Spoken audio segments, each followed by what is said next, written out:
ఇప్పుడు కేవలం 7,999 up to 10 kgs వరకు బరువు తగ్గి అధిక బరువు నుంచి వచ్చే ప్రధాన సమస్యలను దూరం చేసుకోండి. నాగర్ కర్నూలు జిల్లా ఉయ్యాలవాడ గురుకుల స్కూల్లో ఫుడ్ పాయిజన్ పై రాజకీయ రగడ కొనసాగుతోంది. అధికార విపక్షాల మధ్య మాటల యుద్ధమే నడుస్తోంది.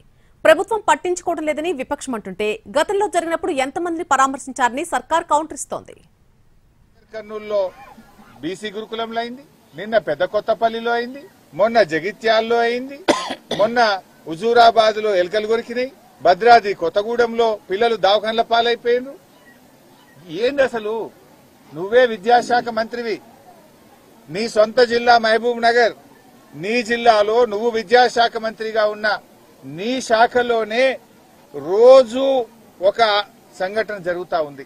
చిన్న పిల్లలు ఏతున్నారో 9th క్లాస్ 10th క్లాస్ చదువుతున్న పిల్లలు ఈరోజు అడ్మిట్ అయి ఉన్నారు. అక్కడ 8th 9th 10th పిల్లలు ఈరోజు హాస్పిటల్ అడ్మిట్ అవుతా ఉంటే బీద ఒక కుటుంబం నుంచి వచ్చి హాస్టల్లో ఇక్కడ ఉంటే వాళ్ళని పరిస్థితి చూస్తున్నారంటే ముఖ్యమంత్రి గారిని అడుగుతా ఉన్నాను, మీ పరిపాలనలో ఒకటి జరుగుతుంది అనుకోవచ్చు కానీ ఎందుకు జరుగుతున్నాయి ఇవన్నీ కూడా, దీనిపైన ఎప్పుడైనా మీరు మాట్లాడారా? మాట్లాడితే మా ప్రభుత్వం బీసీలకు చేస్తుందని చెప్తా ఉన్నాను కానీ బీసీ విద్యార్థులను రక్షించలేని యొక్క ప్రభుత్వం ఇది. సందర్భాల్లో రాష్ట్రంలో అక్కడక్కడ ఇటువంటి సంఘటన జరుగుతుందని మాట వాస్తవం, అక్కడ జరుగుతుంది.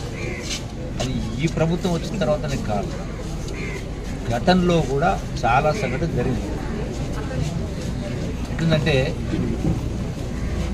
వీలైనంత సహాయం చేయాలి, కానీ ప్రతిదాన్ని కూడా సామెత ఉంది, శవాల మీద పేనాలు ఎలుకుంటున్నారు అన్నట్టుగా ప్రతిదాన్ని కూడా రాజకీయ పార్టీ